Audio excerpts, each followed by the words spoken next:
Le capitalisme engendre une dynamique permanente d'accumulation, de crise et d'innovation. I believe that open markets and free enterprise are the best imaginable force for improving human wealth and happiness.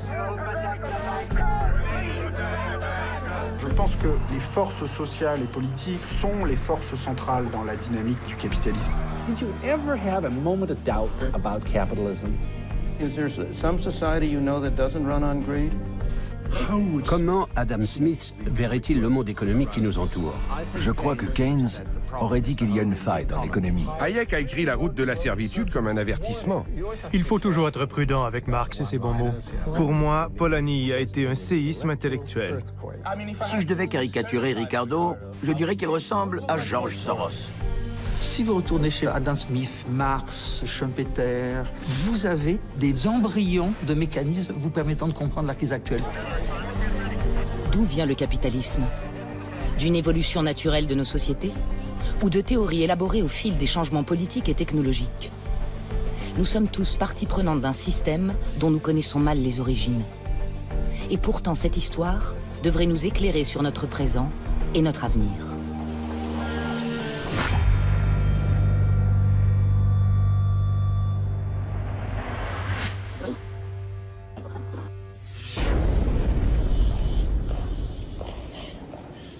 Lord Keynes, welcome, sir. It's a pleasure. The pleasure's all mine.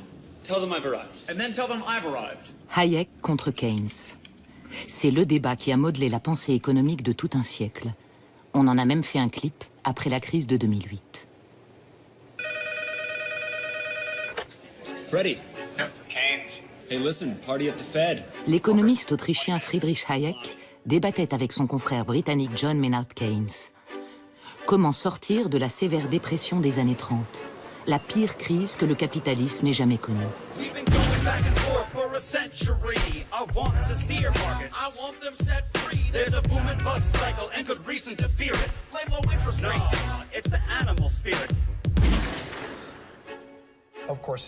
Dans ce débat, bien sûr, Hayek semblait être du mauvais côté.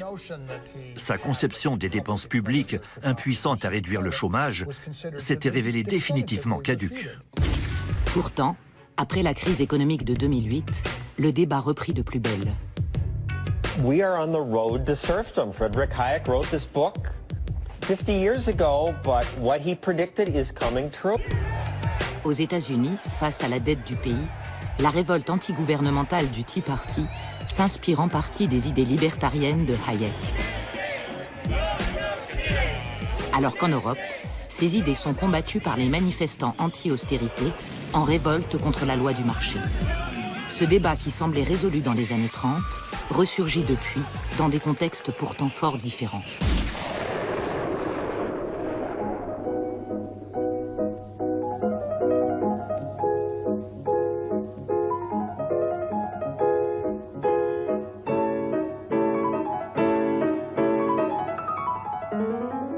We've come to Freiburg in West Germany, where I'm going to be talking to Professor Friedrich von Hayek.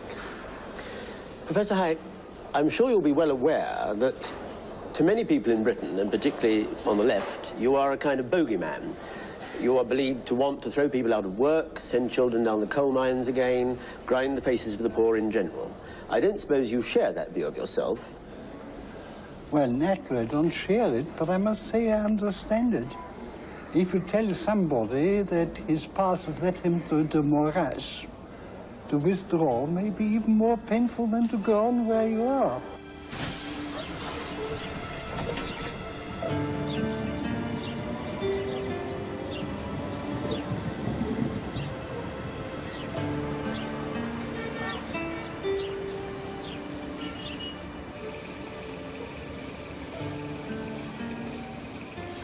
Friedrich Hayek est né à Vienne en 1899.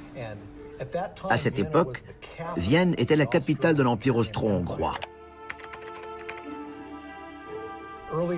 Encore adolescent, il sert dans l'armée autrichienne lors de la Première Guerre mondiale. C'est au cours de ce passage dans l'armée qu'il est pour la première fois confronté à la réalité économique et au nationalisme de l'ancien empire austro-hongrois.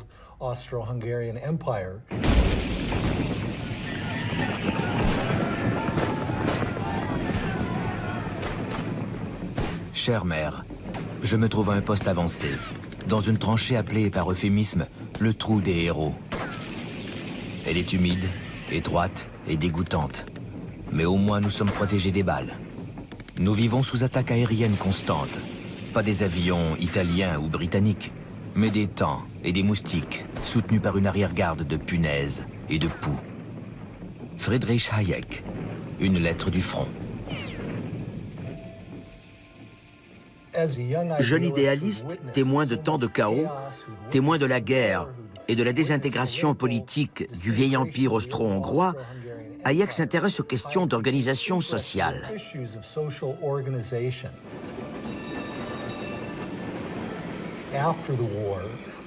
Après la guerre, de retour dans la capitale, il s'inscrit à l'université de Vienne, qui, immédiatement après la Première Guerre mondiale, accueille de nombreux étudiants de tout l'Empire.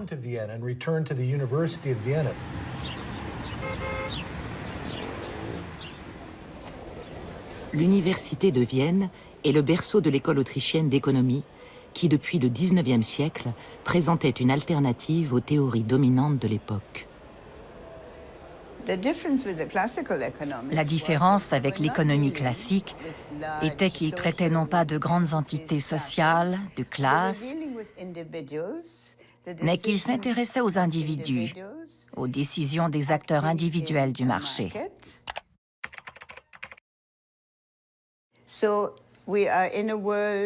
Donc, nous sommes dans un monde entièrement individualisé avec des consommateurs individuels, des producteurs individuels, considérés comme des petites entreprises indépendantes.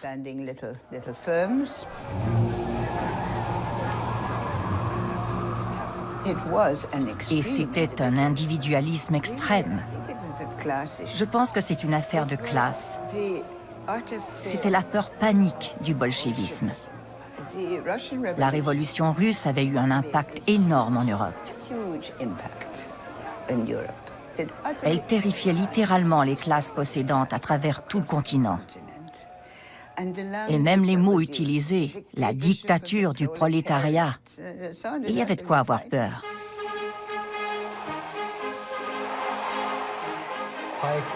À l'origine, Hayek avait les idées d'un socialiste modéré. Il pensait que le gouvernement avait un grand rôle à jouer dans la société en dirigeant les activités économiques. Cependant, après avoir reçu son diplôme de l'université de Vienne, il a commencé à suivre les cours de Ludwig von Mises, un grand économiste autrichien qui a vraiment persuadé Hayek que le problème avec le socialisme n'était pas qu'il n'était pas souhaitable s'il se révélait applicable, mais plutôt qu'en pratique, le socialisme n'était pas réalisable.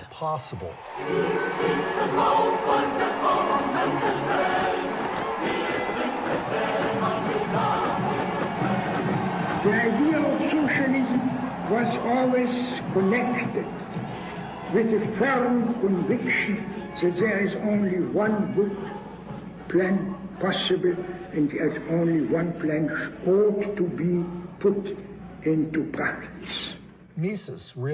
Ludwig von Mises a développé cette thèse dans son essai sur le calcul économique en régime collectiviste, où il a essayé de montrer que sans un système de profit, de prix et de propriété, vous ne pouvez pas avoir une évaluation et un calcul rationnel de l'économie. C'est pourquoi une activité économique rationnelle est impossible dans le socialisme. Hayek a adhéré à ces arguments et les a développés dans son propre travail. 60-second adventures in economics. An economy is a tricky thing to control, and governments are always trying to figure out how to do it. Back in 1776, economist Adam Smith shocked everyone by saying that what governments should actually do is just leave people alone to buy and sell freely among themselves. In this case, everyone's happy. Later free marketeers, like Austrian economist Friedrich Hayek, argued that this hands-off approach actually works better than any kind of central plan. L'idée essentielle de Mises et Hayek est que les prix sont nécessaires Pour orienter la production, il n'existe pas de substitut au système des prix, parce que ce sont les prix qui donnent la valeur relative de tous les biens de la société.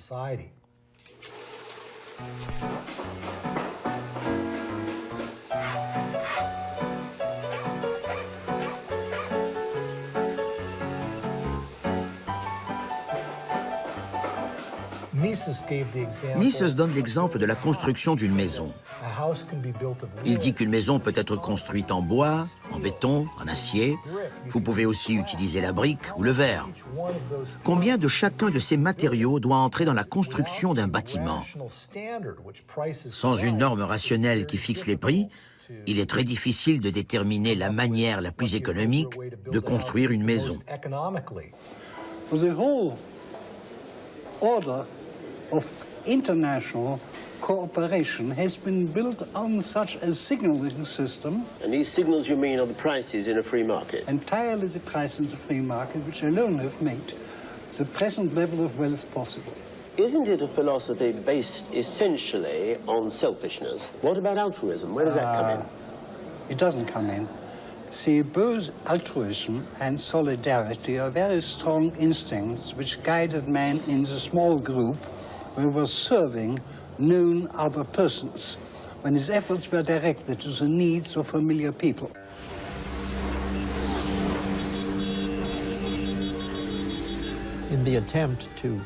Sa tentative de justifier et de rationaliser ce réseau économique était de dire qu'il était enraciné dans la nature humaine.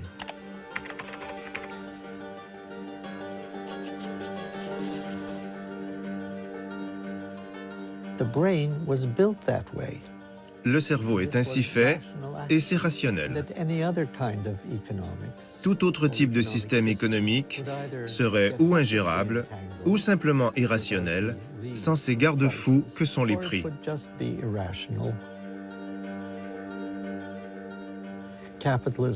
En bref, le capitalisme serait un système économique éternel parce que le plus rationnel, le plus efficace et le plus juste en termes de récompense par rapport à la contribution des acteurs.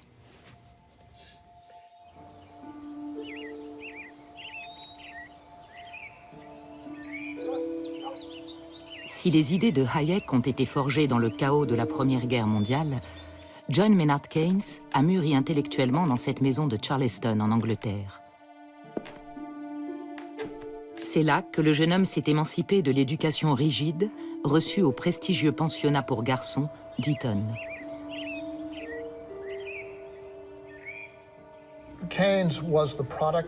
Keynes était issu d'une vieille famille victorienne appartenant à l'élite universitaire de Cambridge.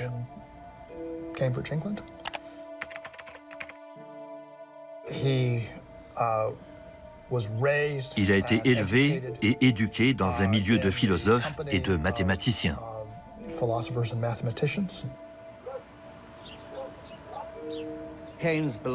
Keynes appartenait au Bloomsbury Group, un groupe d'intellectuels et d'artistes. Ils étaient engagés dans une révolte fin de siècle contre l'époque victorienne.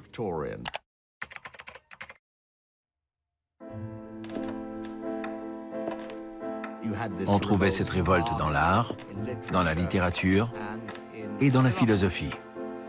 Et il disait en substance, une nouvelle ère commence et nous en faisons partie.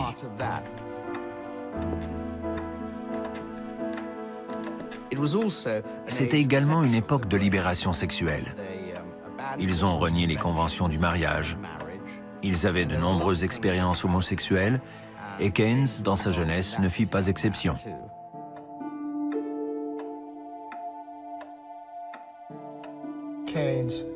Keynes s'est plongé dans l'économie politique, principalement lors de la Première Guerre mondiale. À la fin de la guerre, il fut nommé conseiller du Premier ministre, Lloyd George, à la conférence de paix de Paris qui a conduit au traité de Versailles.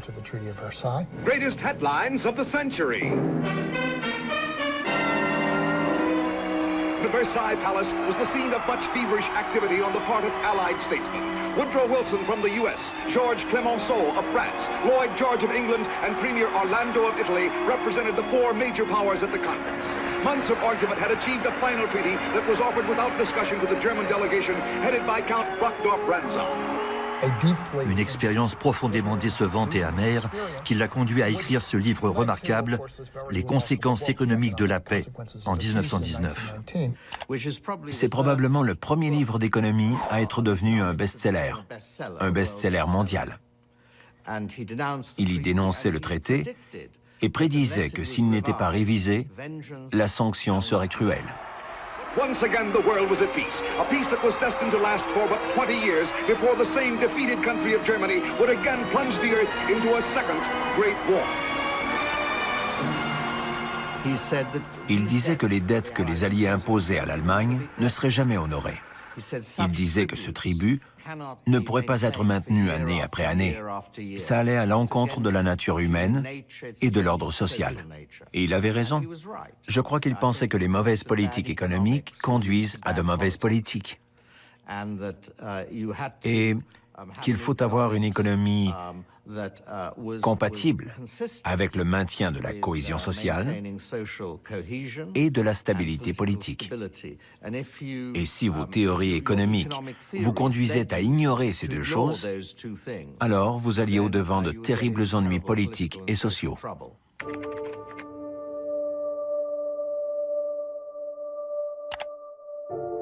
Mais un tel mélange de politique, d'observation sociale et d'économie était étranger à Hayek et à l'école autrichienne d'économie. Chez Hayek, effectivement, on ne prend absolument pas en compte le phénomène des réparations et des circuits de la dette entre les divers pays belligérants, les États-Unis, après la Première Guerre mondiale. C'est le mérite de Keynes d'avoir illustré que ceci était un mécanisme impossible. Mais il est assez normal que Hayek ne l'ait pas détecté parce que dans sa théorie, à l'extrême rigueur, le taux d'intérêt jouait un rôle dans la processus de capital, mais le crédit en lui-même n'était pas traité. En reconsidérant le traité de Versailles, Hayek aurait peut-être admis que la bulle spéculative qui avait éclaté en 1929 et déclenché la dépression avait pris racine dans l'insistance des États-Unis à être remboursés pour les prêts accordés à leurs alliés pendant la guerre. Les Alliés se sont tournés vers l'Allemagne.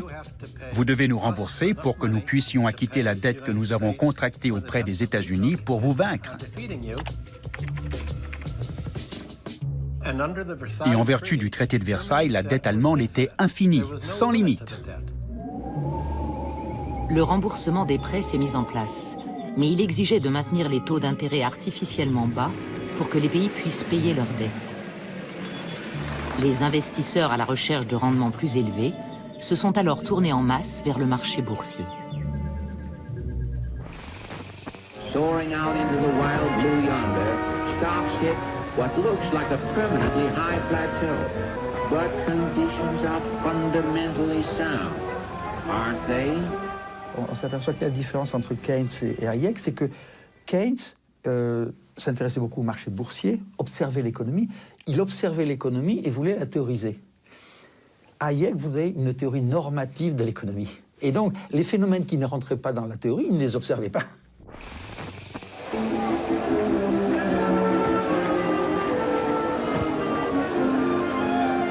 Tuesday, October 29th, 1929, in history's worst panic, over 16 million shares are dumped on the market as stocks go down, down, down. En 1929, la bourse s'effondre. Le capitalisme subit une crise, peut-être la plus grave de son histoire. It's over. All over. Once I lived a life of a millionaire. And in my money I didn't care. Le taux de chômage dans de nombreux pays dépasse les 25%. La production industrielle des États-Unis chute de moitié. On enregistre un effondrement des exportations à travers toute l'Europe. Les économistes ne savent plus comment enrayer le mouvement.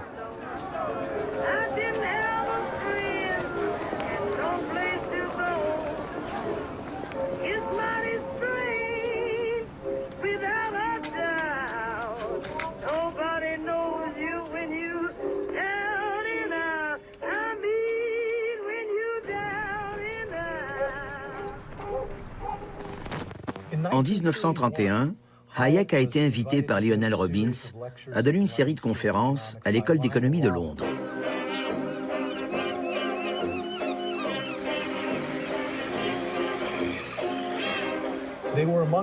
Ces conférences étaient parmi les plus brillantes que les économistes britanniques aient entendues.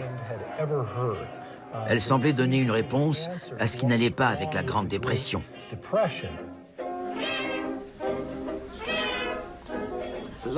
Lionel Robbins, professeur d'économie à la LSE, voulait stimuler cette école pour rivaliser avec Cambridge. Donc il s'est dit qu'il allait faire venir ce brillant jeune homme à la LSE, d'où il pourrait contester la domination de Cambridge.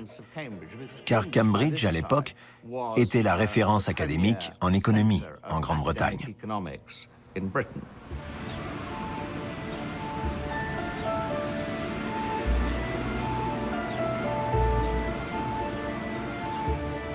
Et voilà comment le fameux débat du siècle a commencé. Par la rivalité entre deux écoles d'économie. L'école d'économie de Londres, la LSE, contre l'historique université de Cambridge, plus établie, où enseigne John Keynes, l'économiste britannique le plus connu à l'époque.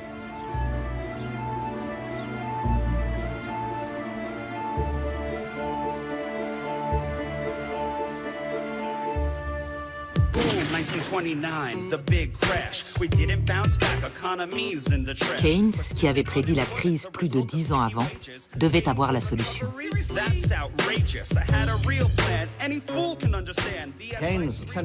La thèse centrale de Keynes était que le niveau d'emploi dépendait de la demande agrégée, c'est-à-dire du pouvoir d'achat global au sein de l'économie.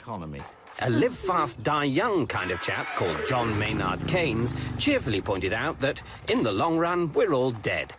So to avoid the misery of unemployment, the government should instead spend money to create jobs. Whereas if the government tightens its belt when people and businesses are doing the same, less is spent, so unemployment gets even worse. Si tout le monde veut augmenter son épargne, et si les gouvernements décident de réduire les dépenses, cela fait baisser les dépenses totales et entraîne la récession.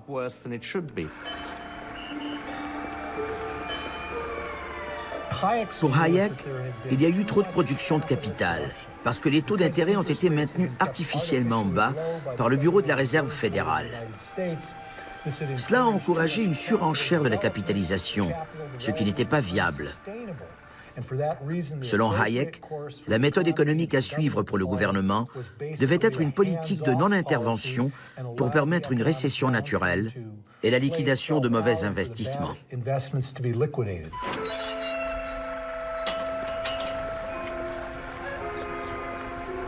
Pendant que Hayek est à Londres, ses idées sont mises en pratique en Allemagne.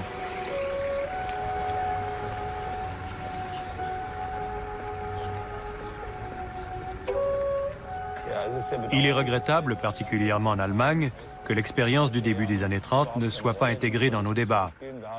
Le chancelier a essayé de réduire au maximum le déficit budgétaire dans une situation d'extrême récession, de dépression. Et Brüning a réussi, c'est impressionnant. Germany, which is putting all her energies to the gigantic task of setting their house in order by hard work and sound economy, will feel encouraged in a heroic struggle for reconstruction and stability. Il a fait des économies telles que dans cette phase d'extrême dépression, l'Allemagne n'a presque pas eu de déficit. Mais les conséquences ont été catastrophiques, avec un déclin de l'activité économique, une forte déflation et une augmentation extrêmement forte du chômage, qui a conduit en Allemagne à toutes ces graves conséquences politiques dont le monde entier a souffert. La vengeance sera terrible, annonçait Keynes dans son livre. Son avertissement sur les coûts sociaux liés aux décisions économiques s'est confirmé lors de la campagne électorale de 1932 en Allemagne. 13 Jahre lang haben sie wirtschaftlich, politisch bewiesen, was zu leisten sie fähig sind. Eine Nation wirtschaftlich zerstört den Bauernstand ruiniert, den Mittelstand verelendet, die Finanzen in reichen Ländern, in den Kommunen zerrüttet, alles bankrott und 7 Millionen Arbeitslose. Sie können sich finden, wie sie sich finden wollen. Dafür sind Sie verantwortlich.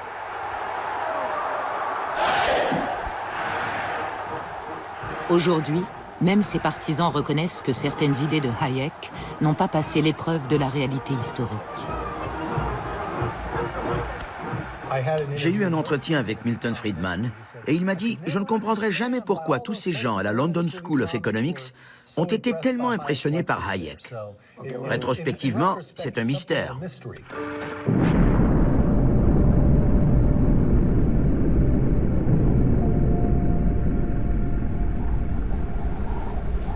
À la fin de la guerre, Hayek est oublié et ses idées laissées de côté.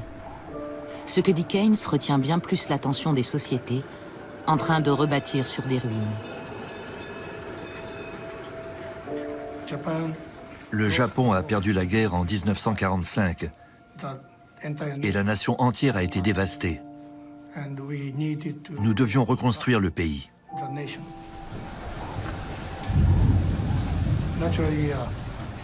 Et naturellement, dans ce nouveau contexte, les entreprises privées se devaient d'aider la nation japonaise.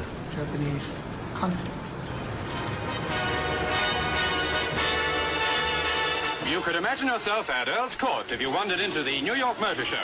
There were so many British cars there. A great thing for the export trade. The Japanese section attracted a lot of interest. Exports are as vital to them as to our own country.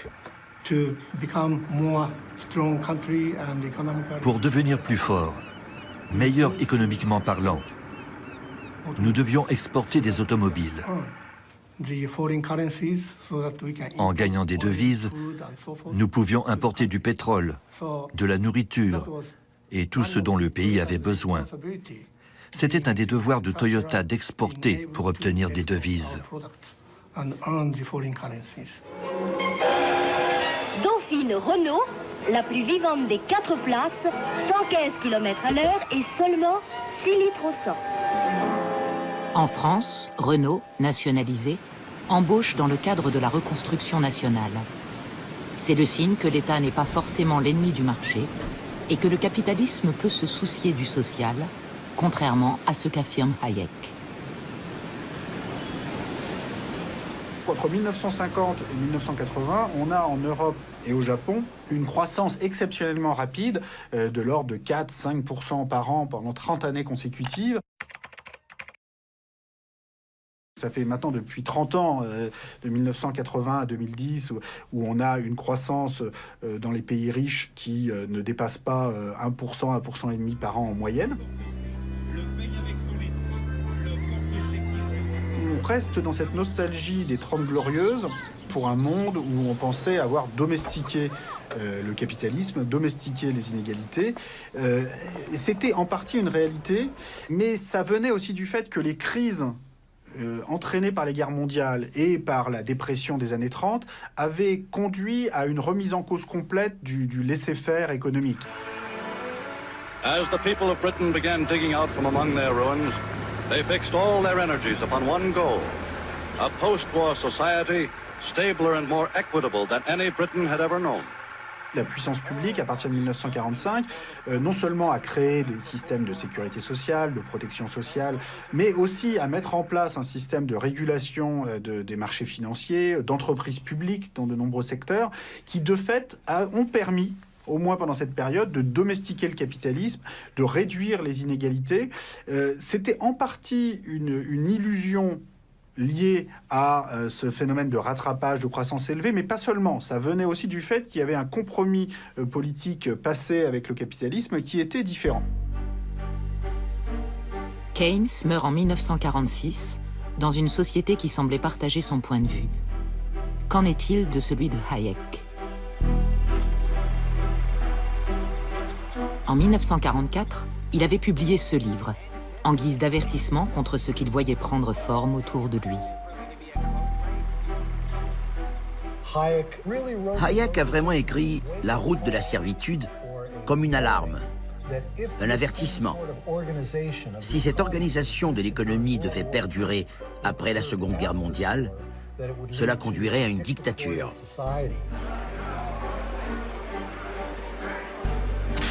Pour Hayek, les racines du fascisme et du nazisme ne résident pas dans l'effondrement économique, provoqué en partie par le libre marché non régulé, mais dans son exact opposé, l'abandon des idées libérales qui constituent la base du libre marché. La régulation et l'intervention de l'État, selon lui, nous ont menés à la servitude par le passé et nous y mèneront à nouveau.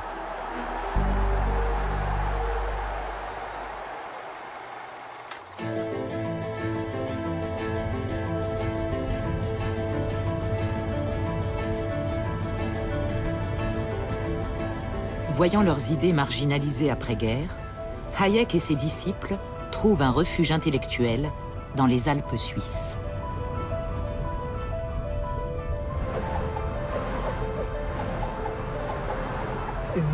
En 1947, Hayek a fondé la Société du Mont Pèlerin, qui tire son nom de la montagne suisse où se tint la première réunion de cette association.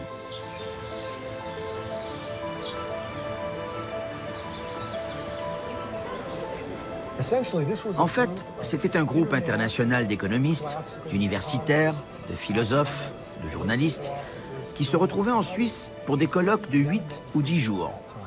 Le jeune Milton Friedman y participait.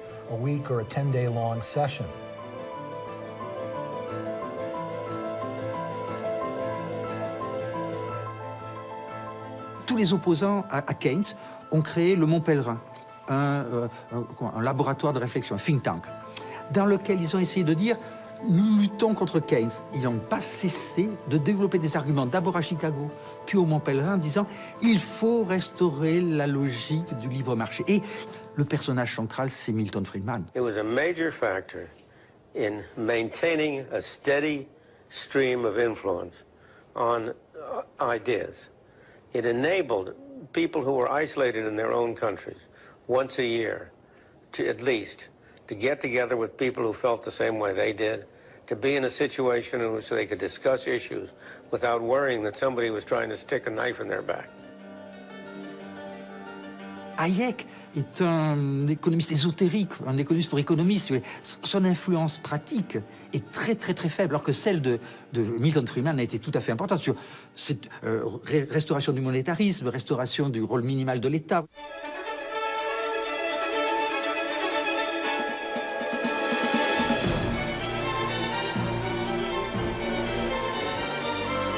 Si l'Europe d'après-guerre résiste à la vision du marché autorégulé de Hayek, l'Amérique, suspicieuse à l'égard du gouvernement, y est bien plus favorable. Le combat de Hayek contre l'héritage de Keynes est repris par ce jeune professeur, Milton Friedman. For the immigrants who were welcomed by this statue, America was truly a land of opportunity. Once they arrived, they found, as my parents did, not an easy life, but a very hard life. But for many, there were friends and relatives to help them get started, to help them make a home, get a job, settle down in the new country. Milton Friedman est né en 1912 à New York. Il était fils d'immigrants juifs venus de Hongrie aux États-Unis. Et il a grandi dans une certaine pauvreté. Pas nécessairement au plus bas de l'échelle, mais pas non plus dans un milieu aisé. There were many rewards for hard work, enterprise, and ability. Life was hard, but opportunity was real. There were few government programs to turn to and nobody expected them. But also, there were few rules and regulations. There were no licenses, no permits, no red tape to restrict them. They found, in fact, a free market, and most of them thrived on it. Il disait que le problème était le gouvernement. Par essence, le gouvernement gaspille. Le gouvernement est inefficace. C'est pourquoi nous devons permettre au marché de jouer un plus grand rôle dans la société, et en particulier de jouer un plus grand rôle dans l'économie.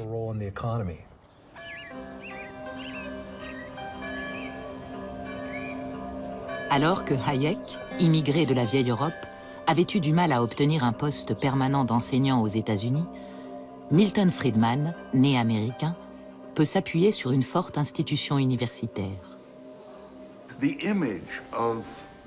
L'empreinte de l'école de Chicago à l'extérieur de Chicago, en dehors de nous, n'est qu'à moitié idéologique.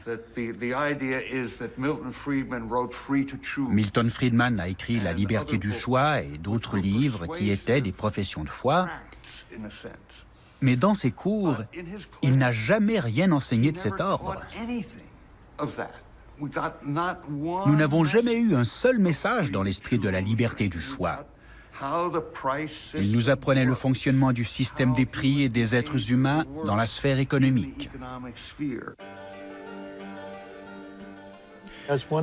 J'ai été l'un des premiers étudiants de Milton Friedman. J'ai découvert plus tard que parmi les étudiants de Milton Friedman, il y avait deux groupes. Un des groupes est devenu celui de ses disciples pour la vie. Ceux de l'autre groupe ont été définitivement vaccinés et ont rejeté ces idées. Bien sûr, j'étais dans le deuxième groupe.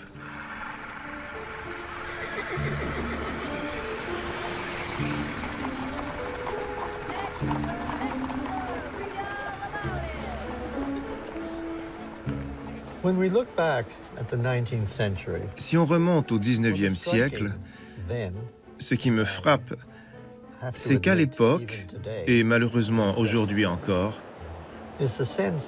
le marché apparaît comme l'utopie de l'existence.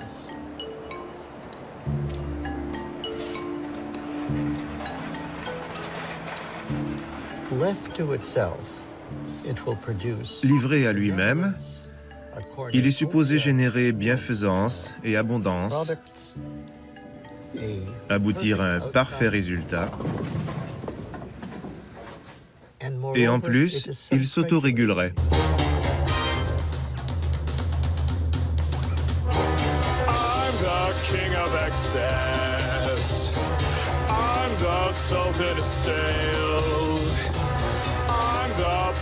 Of bargains, my credit cards, they never fail. I got a 700 something on my beacon score, which means I don't own a thing and I can buy even more.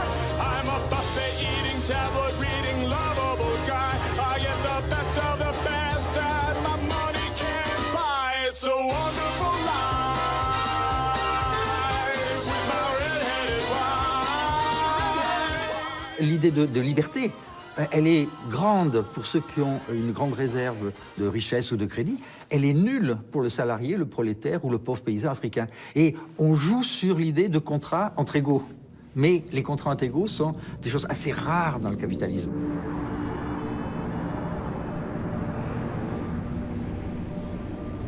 L'illusion néolibérale n'est pas quelque chose de nouveau, c'est quelque chose qu'on observe déjà au XIXe siècle. Et de ce point de vue-là, la France est un pays intéressant parce que c'est vrai que la France, après la Révolution française, qui est un peu la révolution bourgeoise par excellence, la France vit vraiment dans cet idéal de l'égalité des droits face au marché.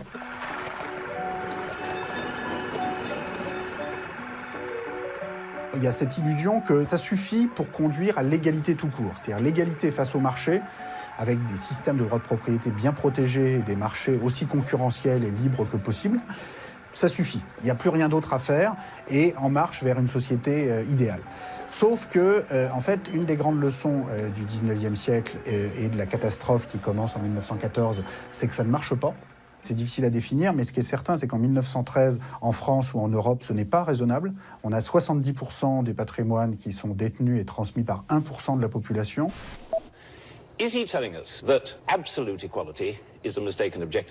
Les libertariens, comme Milton Friedman, en tirent une leçon diamétralement opposée. When you say that it is wrong for government to intervene in the free enterprise system to do something about inequality, you evoke a model of a free enterprise system which does not exist and has never existed to a significant extent in history or anywhere in the world. I agree with you that everything called free enterprise is not free enterprise. But I challenge you to find a single example in history at any time of any society where people have been relatively free, and I don't mean merely what you call merely economic freedom. I mean freedom in the full sense. I mean freedom of individuals to pursue their own objectives, their own values, to live their lives. I want you to name me any society in which you've had any large measure of that freedom, where capitalism and free enterprise has not been the predominant mechanism for controlling economic activity. On s'imagine aujourd'hui qu'il suffit d'avoir des marchés plus libres, plus concurrentiels, pour aboutir à une société harmonieuse et à une répartition des richesses, si ce n'est égalitaire, du moins raisonnable dans cette inégalité. Eh bien non, il n'y a rien dans cette logique du marché libre et parfaitement concurrentiel qui garantit ça, pour une raison qu'on peut résumer assez simplement, qui est que structurellement, des marchés très libres, concurrentiels, n'empêchent absolument pas le fait que le rendement du capital puisse être de façon permanente supérieur au taux de croissance, ce qui génère presque inévitablement une concentration très très forte des patrimoines. Cette leçon de la fin du XIXe siècle s'est perdue alors qu'a commencé le déclin économique de la Grande-Bretagne et des États-Unis. Au début des années 70, c'en était fini des 30 glorieuses. Avec la crise, l'ingérence du gouvernement dans l'économie est désormais perçue comme un obstacle à la croissance. Milton Friedman et Friedrich Hayek sont de retour. À partir des années 70-80, on voit notamment au Royaume-Uni et aux États-Unis des mouvements politiques qui veulent remettre en cause cette plus forte intervention de l'État dans l'économie. Je pense en grande partie du fait d'une réaction face à un sentiment justement de rattrapage par les perdants de la guerre. C'est-à-dire, on est très marqué dans les années 70 par le fait que l'Allemagne, le Japon, bientôt la France, voire l'Italie, sont en train de doubler le Royaume-Uni, rattraper les États-Unis. Et des mouvements politiques se mettent à dire ça va pas du tout, c'est l'État-providence nous a ramollis, il faut en revenir à un espèce de capitalisme mythique du 19e siècle, sans État, qui va enfin redynamiser les entrepreneurs anglo-saxons.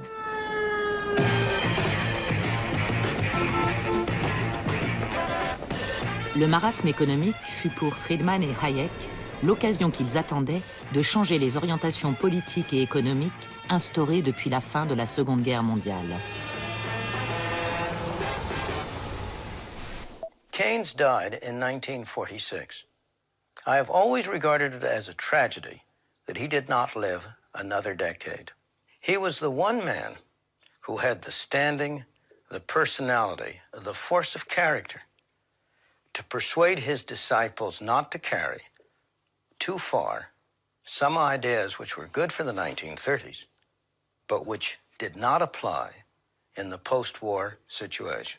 La vérité, c'est que ce rattrapage des 30 glorieuses, dans lequel les pays qui avaient le plus souffert des guerres, Allemagne, France, Japon, Europe continentale, allaient rattraper les États-Unis ou le Royaume-Uni, se serait produit de toute façon. Donc c'était pas... Bon, mais politiquement, ça a été utilisé pour remettre en cause l'État-providence.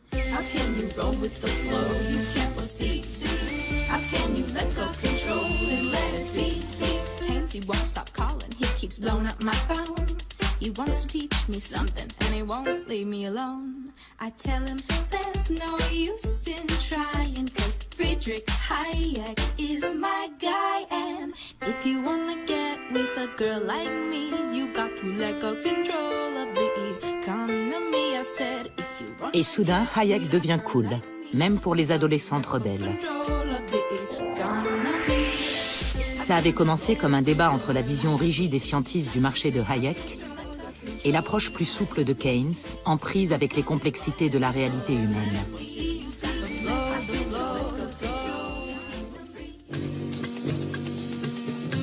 « 40 ans plus tard, les rôles s'inversent.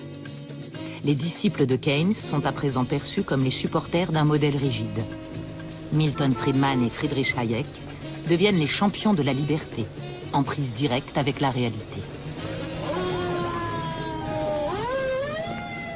The failure of the Keynesian system, the inflation, return of unemployment, all that, first confirmed my prediction in the strictly economic sphere. At the same time, my studies of politics provided, I believe, answers for many problems which had begun to bother people very seriously. But there is a good reason why I am being rediscovered, so to speak. Since 1975, we worked under a contract that's seen our job security eroded, our working conditions fall apart, and our money wages held intact while prices of living go up and up, and we are tired of it.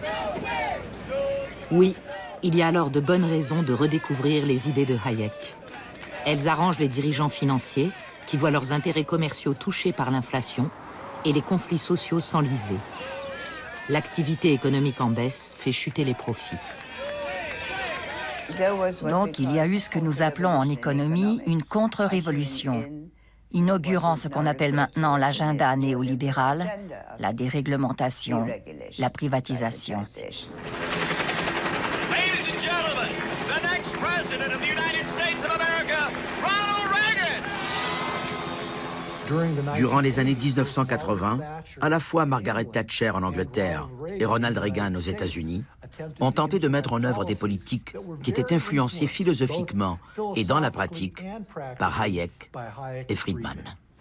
I would like to think that the kind of leadership that I would exercise in Washington is not the kind of leadership that I would pretend that I can solve all the problems I've been discussing here, but that together, you and I can. I would like to take the lead in taking government off the backs of the American people and turning you loose to do what I know you can do. Her supporters called it her biggest achievement. Others called it her terrible legacy. Margaret Thatcher's battle with the miners was a defining moment not only in British industrial relations, but also in British history. What we've got is an attempt to substitute the rule of the mob for the rule of law, and it must not succeed.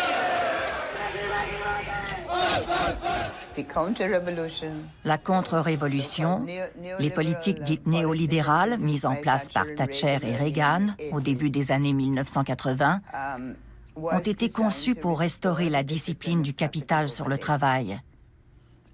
Et c'est ce que cela a engendré. Parce que nous savons maintenant que les revenus et les salaires moyens aux États-Unis, en valeur réelle, n'ont pas augmenté depuis 1980, bien que la productivité ait augmenté.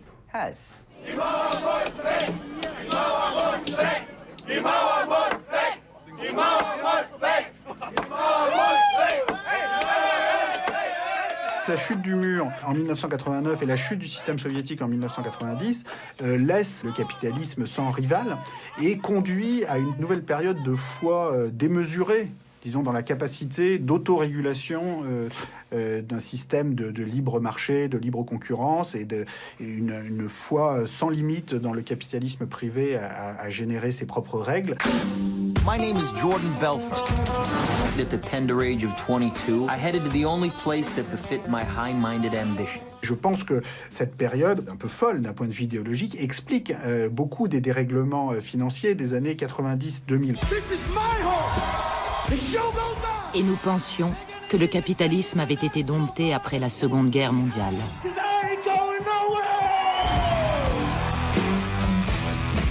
Dans la nostalgie des 30 Glorieuses, il y a aussi la nostalgie d'un monde où on avait passé un nouveau compromis, mais qui était précaire néanmoins. Bonjour, pouvez-vous venir avec moi? Je vais vous présenter une petite merveille, la 4 chevaux Renault.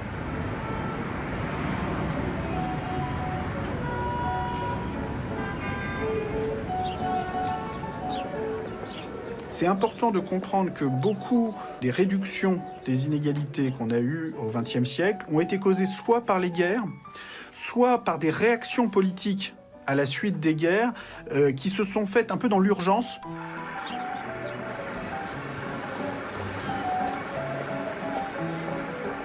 La réduction des inégalités n'est pas la conséquence tranquille du processus démocratique parlementaire.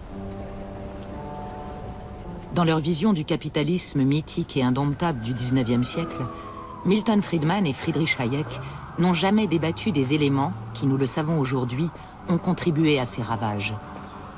L'inégalité, la dette et la spéculation. Milton Friedman a suivi la théorie de Ricardo. La dette ne peut pas créer de problème. Même s'il qualifiait son approche de monétariste et disait que l'argent comptait, la réalité dans son approche est que l'argent n'a pas d'importance du tout, ni la richesse. Vous avez cette vision étroite de la doctrine de l'école de Chicago qui a été adoptée par les banquiers. Ne réglementez pas la banque, ne réglementez pas Wall Street. Ayez une économie déréglementée. Tout va s'arranger parce que les économies tendent vers l'équilibre. When the price of an asset rises faster than can be explained by economic fundamentals, it creates a bubble. Une fois de plus, les bulles financières ont gonflé. Une fois de plus, elles n'étaient pas prévues dans les modèles économiques et les débats. John Maynard Keynes, F.A. Hayek, round 2. Le grand débat du XXe siècle, censé être clos depuis 1979, s'est ranimé après l'éclatement de la bulle financière en 2008. Est-il pour autant toujours d'actualité?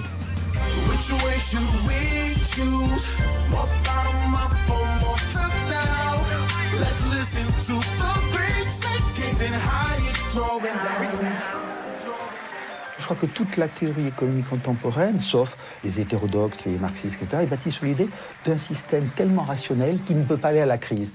On n'a pas de théorie des cours boursiers, parce que dans la théorie des cours boursiers, il ne devrait pas avoir de bulles. Et pourtant, il y a des bulles qui apparaissent régulièrement. Mais la théorie ne peut pas les formaliser, donc elles sont irrationnelles, donc on ne les met pas dans la théorie. Et voyez à nouveau l'aspect intéressant. Donc vous avez des explosions du crédit spéculatif, vous avez des bulles boursières, mais la théorie dit que ça ne devrait pas exister.